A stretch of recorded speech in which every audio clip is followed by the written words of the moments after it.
something bad because this morning he wasn't feeling very well.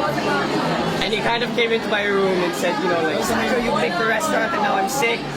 So now you have to go through the speech for me because I really don't feel well. I can't do this. And so, yeah, I apologize on his behalf that he couldn't make it. He did tell me how important this was to him. I mean, I can see how important it is. And I'm sure if he was able to do so, he would have done it. Instead, he sent me, which I hope is okay. How is he now? I actually don't know. I haven't seen yet. I'm gonna go back home after this because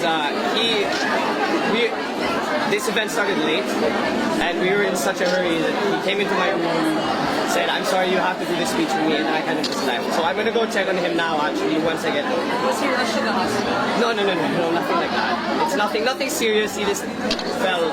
I think it's food poisoning, to be honest. So he should be okay. How was the experience like for you, considering this is a very important, contentious issue? Well, I need to brush up on my Tagalog. But it was definitely eye-opening, to say the least. I have never, or the last time I've only done that once before, and that was in 2010, I think, when I was much younger. But it was definitely an eye-opening experience to see, you know, what my father experiences, what he goes through every day. It's definitely a lot harder than it looks, and I realize that now. That's something you yourself would like to do. Is it like live in the future? We'll see. Honestly, I actually answered a question inside earlier about that. When my dad was my age, he would say the same thing that he didn't know. There's so much that changes in your life that I can't really say what I'm going to do in the future. What do you think of political dynasties? Wow, that's a loaded question. Well, honestly, my 2 cents, I live abroad, so I don't know. But I feel that obviously it's not just an exception in the Philippines, it is in other countries, in my opinion. If you look at the Bush family in the US, 2 were congressmen and 2 were president. And you can't limit something such as that to a country such as the Philippines. It's something that exists everywhere, and I feel that, you know, people first of all have the option to go into politics, and I feel like it's a natural progression when you have family members in politics, you are exposed to politics.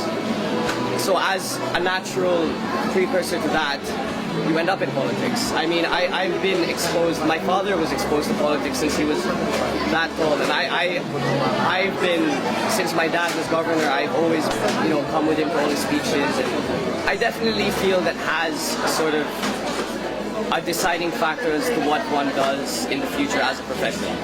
But that's no exception to politics as it is in any other profession. If my father were a news journalist and I went with him on the job, I would probably become a news journalist. I just feel it's something that is natural rather than made. So is he grooming you? No, he's not. Okay. My dad has always been very vocal and supportive towards whatever I want to do in the future, and he has always said that, no matter what profession I pursue. You want to run for president? Obviously, it's hard because I know that if he does, and if he does win, you know, that completely means that my life will change. And I don't know what those changes will be, but on the other hand, I support my father with whatever decision he makes. I wholeheartedly feel that. Are you ready for the same scenario if or when he decides to run in 2016 and he would need to represent your father in sorties and campaign rallies? It's something I've been doing since I was very young. So if he were to ask for me to do things such as that, I would be wholeheartedly prepared. Thank you. Sandro, for that,